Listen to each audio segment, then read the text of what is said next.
한 주간 평안하셨습니까? 올해 금요일 저녁 시간 예배 시간에는요, 요한계시록을 계시록의 저자이면서 동시에 또 주인공이신 예수님을 중심으로 함께 묵상합니다. 글을 읽을 수 있는 분이라면 혹은 들으실 수 있는 분이라면 누구나 쉽게 알 수 있도록 쉬운 요한계시록이라는 시리즈 이름으로 함께 하게 되었습니다. 이번 기간을 통해서 쉽고 그리고 가깝게 이 계시록의 저자이시고 주인공이신 예수 그리스도를 만나게 되시고 또 계시록을 이해하게 되는 그런 시간이 되기를 기대합니다. 오늘은 요한이 본 것의 개요와 계시를 주시는 예수님 소개라는 제목으로 이제 쉬운 요한계시록 두 번째 시간을 함께 합니다. 저자 예수님의 계시를 받아서 이 계시록을 기록한 기자 요한은 본인이 기록하게 된 이 책, 이 계시록의 내용을 이렇게 설명합니다. 요한계시록 1장 2절입니다. 요한은 하나님의 말씀과 예수 그리스도의 증거, 곧 자기의 본 것을 다 증거하였느니라. 요한은 자기가 본 것을 다 증거했습니다. 그러니까 요한이 본 것이 이 요한계시록인데요. 요한이 본 것을 정리해보면 이 요한계시록의 구조가 이렇습니다. 요한계시록 1장 1절에서 보신 것처럼요, 하나님께서 예수님에게 주셨고 예수님은 천사들을 통해서 그 종 선지자, 여기서는 좀 요한이죠, 요한에게 전달해 주신 그게 이 예수님의 증거인데, 특별히 여기서는 좀 요한계시록, 이 요한계시록은 8개의 계시들로 이루어져 있습니다. 더 크게는요, 요한계시록은 크게 전반부와 후반부, 역사적인 부분과 종말론적인 부분으로 전후반부가 나눠져 있고요. 14장까지가 이 역사적인 전반부인데 여기에는 처음에 4개의 계시가 있습니다.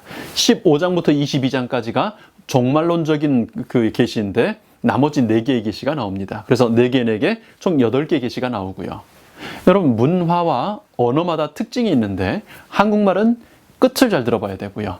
영어는 시작이 중요하죠. 성경을 기록한 이 히브리 문학, 히브리어든 그리스어, 헬라어든 이 히브리 문학에서는 가운데가 가장 중요합니다. 가운데를 정점으로 앞뒤가 대칭이 되는 글 구성을 가지는데, 영어의 X를 좀 생각해 보시면 되겠습니다. 신약 성경이 기록된 그리스어로는 이걸 X라고 읽지 않고 카이라고 읽거든요. 크리스토스 할 때 이렇게 엑스마스가 아니라 크리스마스인데, 그래서 이 카이아스틱 스트럭처, 교차 대구법이라고 합니다. 영어는 기억하실 필요 없고요. 히브리 문학에서, 성경의 문학에서 중요한 내용이 가운데 온다, 이거만 좀 기억하시면 좋겠습니다. 그렇다면 이 요한계시록에서도 중요한 것이 어디 나올까요? 가운데요.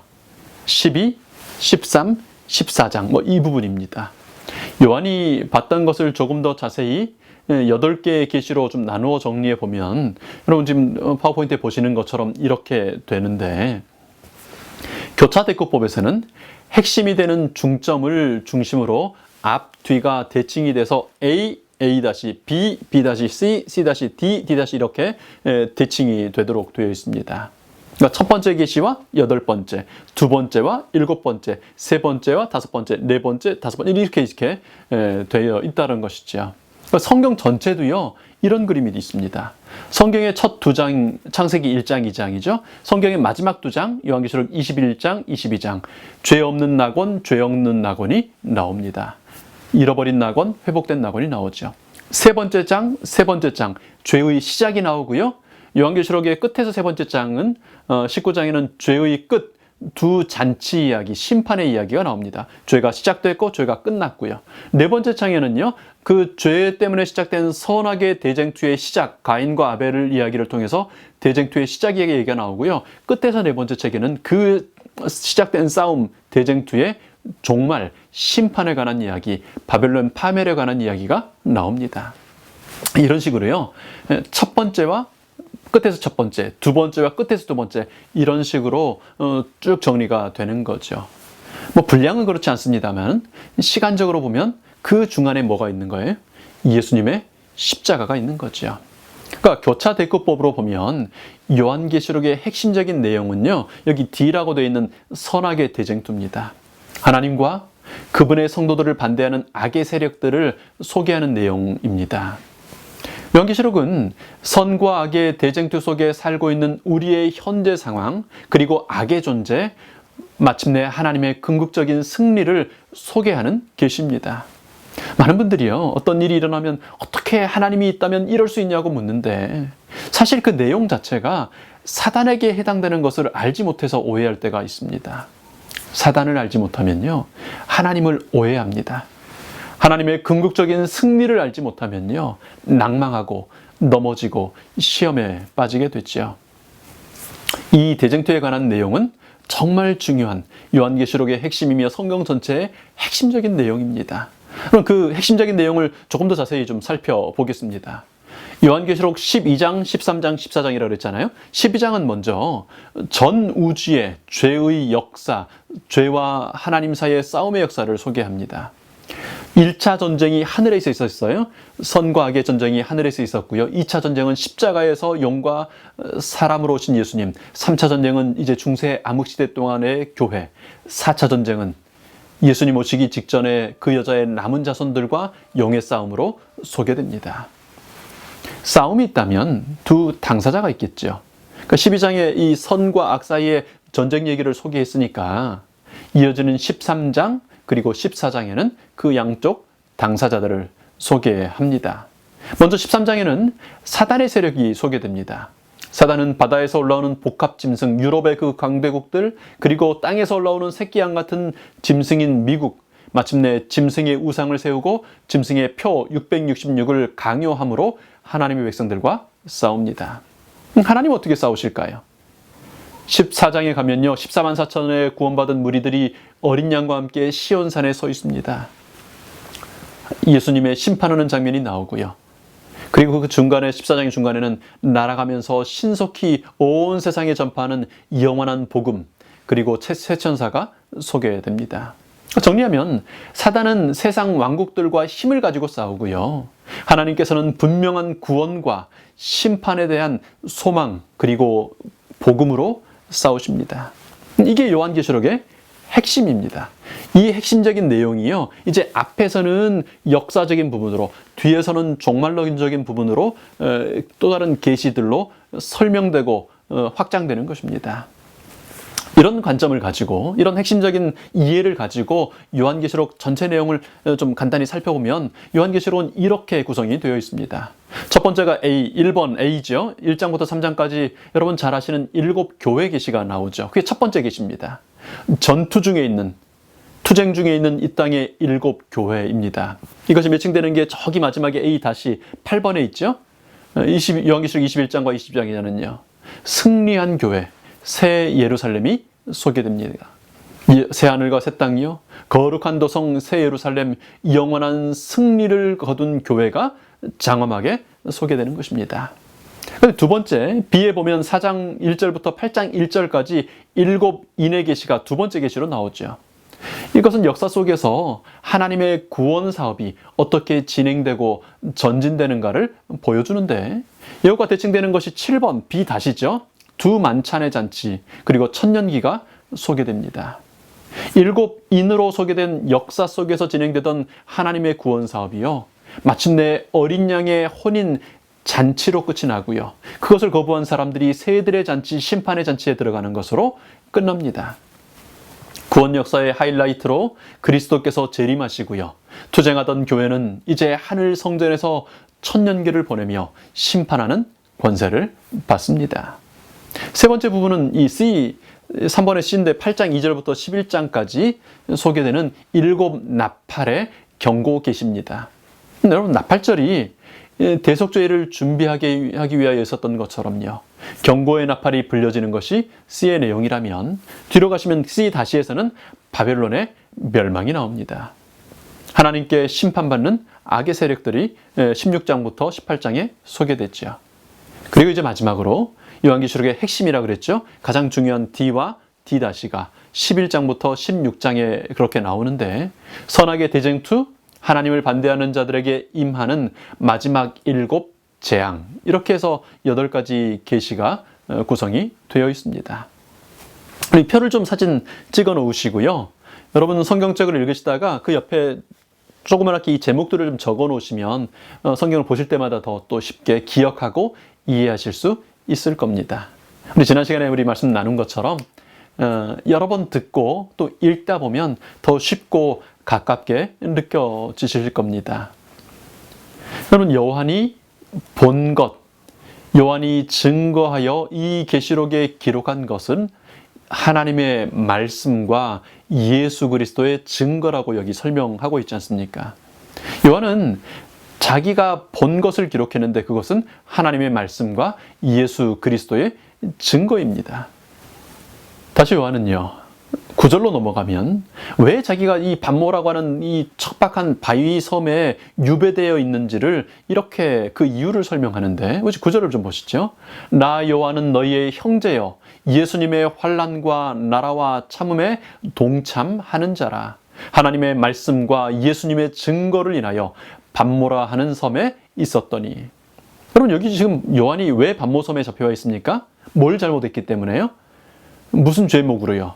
요한이 계시를 보고 계시를 기록하기 이전에, 하나님의 말씀과 예수님의 증거를 기록하기 이전에 이미 여기 보니까 9절에 보니까 하나님의 말씀과 예수님의 증거를 인하여, 그러니까 하나님의 말씀과 예수 그리스도의 증거 때문에 반모섬에 끌려와 있습니다. 그리고 여기 와가지고 다시 또 하나님은 또 그에게 추가적인 하나님의 말씀과 예수 그리스도의 증거를 보게 하시고 그것을 기록하게 하신 것이 이 계시록이라고 하는 것입니다.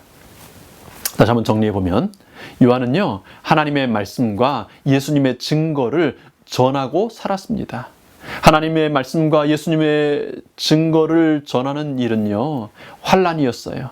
정말 많은 인내가 요구되는 참음의 삶이었습니다.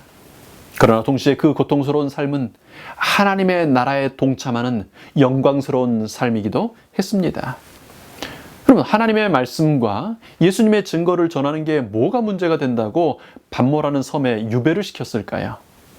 요한이 살던 당시는 로마가 세계의 많은 나라들을 정복하여 세운 대제국 로마의 시대였죠. 그러니까 로마가 갖고 있는 숙제가 있었는데 언제라도 독립을 쟁취하려는 각 민족들이 일어날 수 있고요. 이것을 효과적으로 통일하고 다스려야 하는 숙제가 있었습니다. 그런 정치적인 목적을 이루기 위해서 로마는 로마 제국 자체를 여신으로 숭배하도록 만듭니다. 각 민족의 사람들은 자기들이 조상적부터 섬겨왔던 신 섬길 수 있어요. 그러나 동시에 로마라는 여신도 섬기도록 요구받은 겁니다.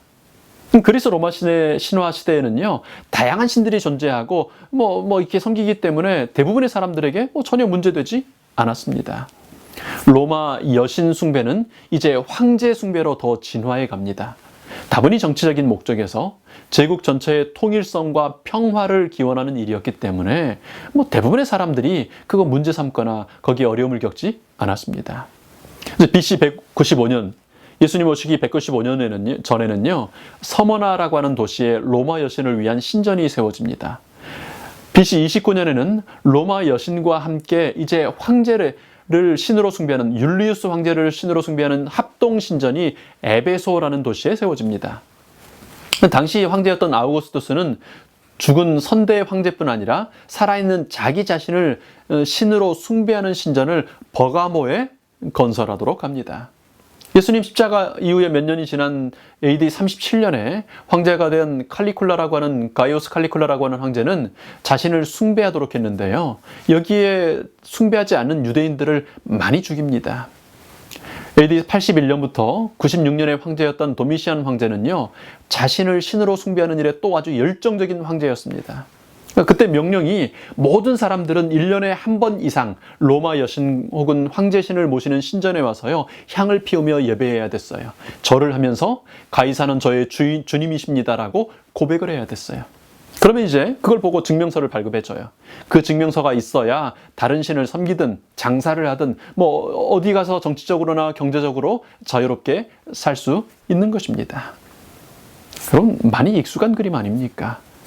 짐승의 우상을 세우고요, 경배하지 아니하는 자는 매매를 금하고 가두고 죽이는 일이 있을 것이라고 하는 요한계시록의 이 예언이요, 이미 요한 당시에 있었던 일이에요. 선악의 대쟁투의 역사는요, 결국 반복되고 있는 것입니다. 예수님 재림 직전 시대, 이 마지막 시대에 그 일이 반복될 것이라고 요한이 기록했어요. 요한은 그렇게 하나님의 말씀과 예수 그리스도의 증거를 믿고 순종하고 전하는 삶을 살다가 로마 제국이 반역자라고 여겨서 끓는 기름가마에 넣어서 죽이려고 했는데 안 죽으니까 이제 다시 꺼내가지고 이 반모섬에 유배 보낸 겁니다. 2000년 전 요한의 경험이요, 중세의 여자인 교회들에게, 그리고 말세의 그 여자의 남은 자손에게 그대로 반복되고 있을 뿐입니다. 요한은 이제 하나님의 말씀과 예수 그리스도의 증거 때문에 반모에 갇혔고요, 그곳에서 다시 하나님의 말씀과 예수 그리스도의 증거, 곧 계시를 보게 되는 것입니다. 여러분, 이쯤 되면 생각나는 말씀이 있지 않습니까? 요한계시록 12장 17절요. 영이 여자에게 분노하여 돌아가서 그 여자의 남은 자손, 곧 하나님의 계명을 지키며 예수님의 증거를 가진 자들로 더불어 싸우려고 바다 모래 위에 서 있더라. 하나님의 말씀, 하나님의 계명을 지키는 사람들이 영의 분노의 대상입니다. 아니, 우상을 섬기라면 섬기면 되고 황제를 주님으로 시인하라면 하면 될 일이 아닙니까? 아니, 그런데 하나님의 말씀이 보니까 하나님의 계명이 우상을 만들지 말고 그것에 절하지 말라고 했다고 거부하니까 사단이 분노하는 겁니다. 예수님의 증거를 가지고 자신의 진짜 정체를 자꾸 폭로해버리니까, 드러내니까 분노하는 것입니다. 사실은 십자가의 예수님께서 패배자가 아니라 승리자라고 자꾸 밝히니까, 부활하신 예수님께서 구주가 되신다고, 그분만 나의 주님이시라고 하니까 싫은 겁니다. 예수님의 증거요, 선지자들에게 주신 이 말씀들이 싫은 거예요. 그래서 사단은 아주 집요하게 성경을 공격해 왔어요. 그리고 다시 요한계시록을 그 중에서도 특별히 공격하고 비난해 온 것입니다. 결과로 이 시대의 그리스도인들조차 많은 그리스도인들이 성경 그렇게 열심히 읽어도 요한계시록은 안 읽으려고 하는 거예요. 어렵다고 생각하고 포기하게 만든 거죠.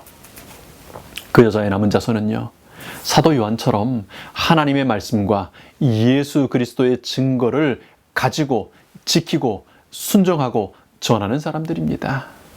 여러분, 로마 여신의 신전이요, 황제의 신의 신전이 세워진 것들이 어떤 것인지 눈치채셨죠? 앞에서 말씀드렸지 않습니까?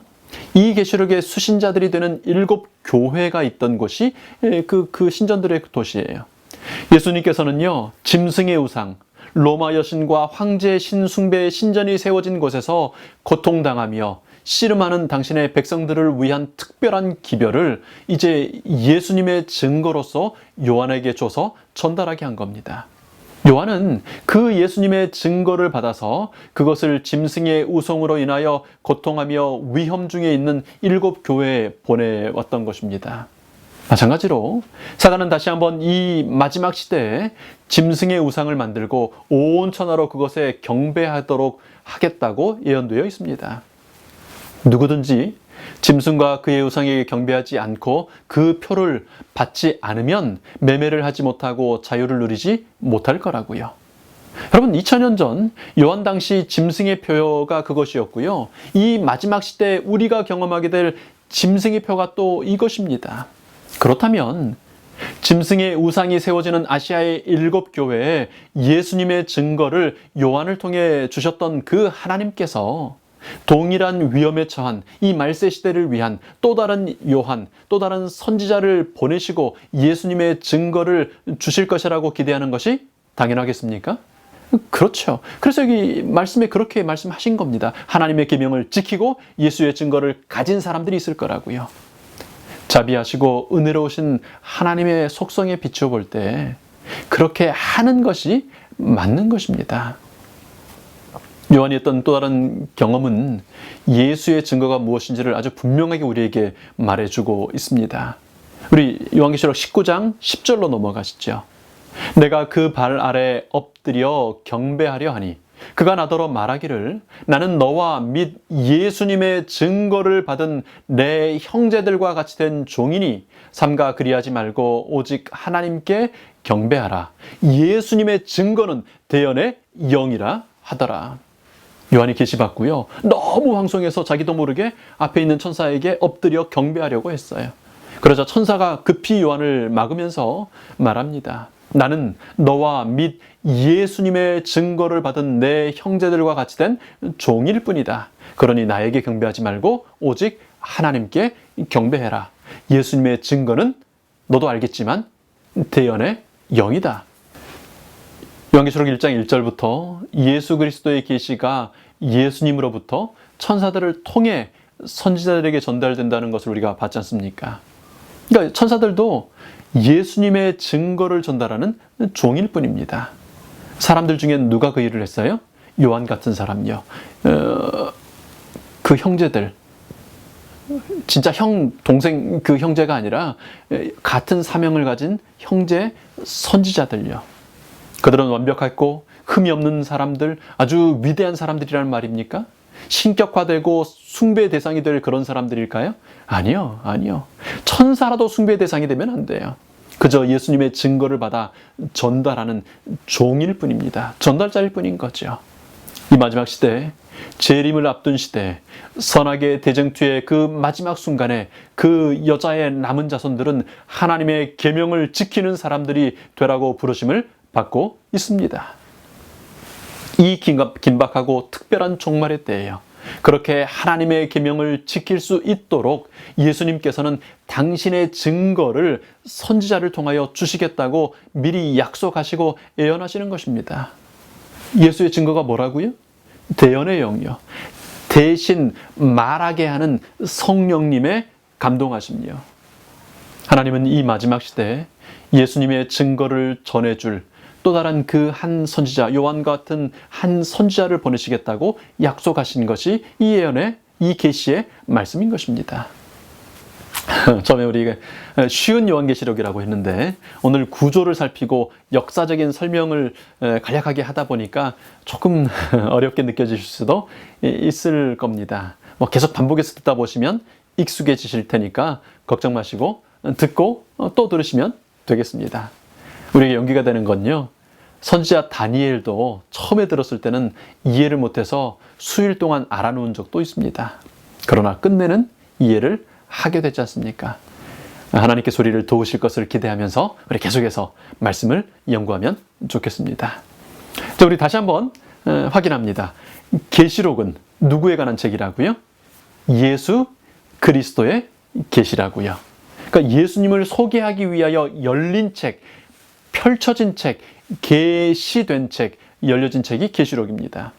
구절을 이해하고 한 구절의 의미를 깨닫는 이런 것들이 결국은 예수 그리스도께서 하시는 일을 이해하고 그 예수님을 이해하는 과정이라는 것을 우리 꼭 기억할 필요가 있습니다. 여러분, 구절을 보시니까 놀랍지 않습니까? 예수님께서는요, 그저 가볍게 대충 사랑하시지 않습니다. 정말 계획적으로, 조금도 부족함이 없이, 여러분 시계에 보면 안에 이렇게 그 톱니바퀴들이 탁탁탁탁 맞아가는 것처럼요, 역사를 움직이십니다. 자신을 희생제물로 주십니다. 그종 선지자들을 적재적소에 보내십니다. 그렇게 우리를 사랑하시고 그렇게 우리에게 다가오십니다. 여러분, 이제 우리가 그 구조를 좀 잠깐 살폈고요. 이 요한계시록을 주신 분이 어떤 분인지 요한계시록 1장의 서론 부분을 보면서 다시 한번 확인하도록 하겠습니다. 우리 요한계시록 1장으로 가실까요? 5절입니다. 또 충성된 증인으로 죽은 자들 가운데서 먼저 나시고 땅의 임금들의 머리가 되신 예수 그리스도로 말미암아 은혜와 평강이 너희에게 있기를 원하노라. 우리를 사랑하사 그의 피로 우리 죄에서 우리를 해방하시고 그 아버지 하나님을 위하여 우리를 나라와 제사장으로 삼으신 그에게 영광과 능력이 세세토록 있기를 원하노라. 아멘. 여러분, 여기 보니까 예수님 어떤 분이라고요? 충성된 증인이십니다. 여러분, 우리가 간략하게 살폈습니다마는 이 요한계시록의 구조만 봐도 얼마나 예수님께서 충성되게 충실하게 증거하시는지, 예수님의 증거를 그렇게 주시는지 우리가 확인해 보게 되지 않습니까? 충성된 증인으로서 그 정도를 보내오셨고요. 뿐만 아니라 이제 직접 사람으로 오셔서 증인의 사명을 감당하셨습니다. 사람들은 그 증언하는 말을 듣기 싫어서 그분을 실어서 십자가에 죽였지요. 그러나 또 3일 만에 부활하셨습니다. 그래서 이제는 충성된 증인일 뿐 아니라 죽은 자들 가운데서 먼저 나신 부활의 첫 열매, 초실이 되셨습니다. 예수님의 십자가 죽음과 부활을 근거로 우리도 이제 둘째, 셋째, 넷째, 열째, 백째 부활의 열매가 되어서 죄에 대하여는 죽고 의에 대하여는 다시 태어나는 거듭나는 권세를 갖게 되죠. 그래서 우리는 예수님 안에서 이제 왕의 권세를 가진 제사장이 되는 것입니다. 예수님은 그렇게 왕이 된 사람들, 땅의 임금들, 천년간 하늘에서 그리고 영원한 세월을 통하여 왕 노릇할 구원받은 백성들의 머리가 되십니다. 여러분 은혜를 받으셨습니까? 평강을 누리고 계신가요? 그렇다면 그 모든 은혜와 평강은요, 예수 그리스도로 말미암은 것입니다. 여러분 은혜를 받지 못했다면, 지난 한 주 평강을 누리지 못한 채 살아오신 시간이 있다면 이제라도 예수 그리스도께 나아가시기를 바랍니다. 우리를 사랑하사 그의 피로 우리의 죄에서 우리를 해방해 주시는 예수님께 나아가시게 되기를 바랍니다. 그 아버지 하나님을 위하여요, 우리를 기꺼이 그분의 나라로 삼아주신 예수님, 그 예수님께 나아가시길 바랍니다. 여러분 여기 보니까 우리 각자가 하나님의 나라랍니다. 이게 무슨 말인가? 한국의 대사가 각국에 파견돼요. 캐나다에도 와 있죠. 근데 어떤 대사가 파견되면요, 그 사람 자체가 대한민국입니다. 그러니까 대사가 있는 집, 대사관이라 그러죠. 영사관, 대사관에는요, 캐나다의 법이 아니라 대한민국의 법이 적용됩니다. 그러니까 탈북하시는 분들이, 북한에서 이렇게 탈출하신 분들이 중국이나 제3국에 가가지고 막 뛰어서 대사관 담벼락을 넘으려고 이렇게 하잖아요. 담을 넘어서 딱 들어가면 아무리 중국에 있어도 대한민국의 법이 적용합니다. 하나님은 그렇게 우리를 이 죄의 세상에서 나라를 삼으십니다. 제사장을 삼으세요. 우리가 이 죄의 세상에서 하나님의 나라와 제사장이 될 때요, 그것이 하나님께 영광이 됩니다. 아무리 바벨론에 잡혀가 있는 것 같아도 다니엘이라는 나라, 그 충성된 나라들이 있으니까 하나님께 영광이 됐잖아요. 여러분 그런 일이 가능할까요? 하나님으로서는 가능하시죠. 그것이 하나님의 능력입니다. 그런 하나님께서, 부활의 초실이 되시는 하나님께서요, 그 능력으로 이 계시록을 주신 것입니다. 그러니 여러분, 이 계시록을 풀어 설명해 주시고 이해하게 하시며 예수님 만나게 하는 일 가능할까요? 분명히 가능합니다. 세상 어떤 사람들이 뭐라고 있게 하더라도, 여러분의 경험들과 여러분의 지금 당장의 경험이 무엇이라고 여러분에게 속삭일지라도 그 능력의 하나님께서 자신을 드러내시는 일에 실패하지 않으실 것이라고 믿어도 되는 것입니다. 근데 계시를 주신 예수님께서요, 자신을 그렇게 드러내기를 원하시는 그 예수님께서 언제까지나 이렇게 감추어진 계시로 있지는 않으실 겁니다. 이렇게 하실 거라고 예언하셨습니다. 요한계시록 1장요 7절 말씀입니다. 볼지어다 구름을 타고 오시리라. 각인의 눈이 그를 보겠고 그를 찌른 자들도 볼 터이요 땅에 있는 모든 족속이 그를 인하여 애곡하리니 그러하리라. 아멘. 땅의 모든 족속이요, 각 사람의 눈이요, 구름을 타고 오시는 예수님을 볼 것입니다. 예수님은 모든 사람들에게 계시되실 것입니다. 오늘 이 기회의 시간에 보기를 거절한 사람들, 비웃고 그저 그 시간을 흘려버리는 사람들이라도 누구라도 예외 없이 예수님을 볼 수밖에 없게 될 것입니다. 안타까운 것은 지금 보기를 거절한 사람들은 예수님을 찔렀던 로마의 군병들처럼 후회 속에서, 애통함 속에서, 아픔 속에서, 절망 속에서 볼 수밖에 없다는 거지요. 여러분, 예수님이 자신을 우리에게 보여주기를 원하십니다. 그분은 우리에게 알파와 오메가가 되시고 처음이요 나중이 되십니다. 그분은 전능하신 자라고 자신을 우리에게 드러내십니다. 요한이 그 계시를 볼 때 엎드려져 죽은 자처럼 되었다고 얘기합니다. 그런데 오른손을 얹고 가라사대 두려워 말라, 나는 처음이요 나중이라고 얘기하십니다. 우리 삶 속에 엎드려질 때가 얼마나 많습니까? 우리 삶에 우리를 엎드러지게 하는 일이 얼마나 많이 있습니까? 그러나 우리 예수님은 그 오른손을 우리에게 주시고 우리를 일으켜 세우시는 힘 주시는 분이십니다. 한때 죽었으나 부활하셨고 이제 사망과 음부의 열쇠를 가진 그런 하나님이 되시는 것입니다. 여러분, 그런 하나님께서 자신을 우리에게 드러내기를 원하십니다. 그런 하나님께서 자신을 우리에게 보여주기를 기뻐하십니다. 그러니 여러분, 사망과 음부의 열쇠를 가지신 하나님, 우리의 생명의 주인이 되시며 우리에게 두려워 말라고 우리에게 힘 주실 수 있는 그런 하나님 알아가지 않으시겠습니까? 우리 요한계시록을 통하여 그런 예수님 만나게 되고 알아가게 되고 마침내 그 예수님을 영원한 세상에서 함께 거하시게 되는 우리 성도님들이 되시기를 축원합니다. 우리 가족들과 함께 혹은 개인적으로 기도하는 시간을 갖겠습니다.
아버지 하나님, 저희들을 사랑해 주셔서 감사합니다. 자신을 보여주셔서 감사합니다. 저희에게 오신 예수님, 저희에게 자신을 보여주시는 예수님이 계신 것 인하여 감사합니다. 저희들의 구한 것들 이미 이루신 줄 믿습니다. 또한 저희가 구하지 못한 것일지라도 저희들을 사랑하심으로 저희들보다 먼저 그 필요를 아시고 채우고 계신 것을 인하여 감사합니다. 오늘 보여주시는 예수님을 보게 하셔서 다시 오시는 주님을 기쁨으로 만나게 인도하여 주시옵소서. 애통함 가운데, 두려움과 낭만 가운데 주님 만나지 않도록 오늘 예수님 보는 저희들 되도록 주님 인도하여 주시옵소서. 이 밤 평안히 쉬게 하실 때 저희의 몸이, 저희의 영혼이 회복되게 하시고 밝은 아침 기쁨으로 예수님 다시 만나기 위하여 예배 자리에 모일 수 있도록 인도하여 주시옵소서. 감사드리며 고마우신 예수님 이름으로 기도합니다.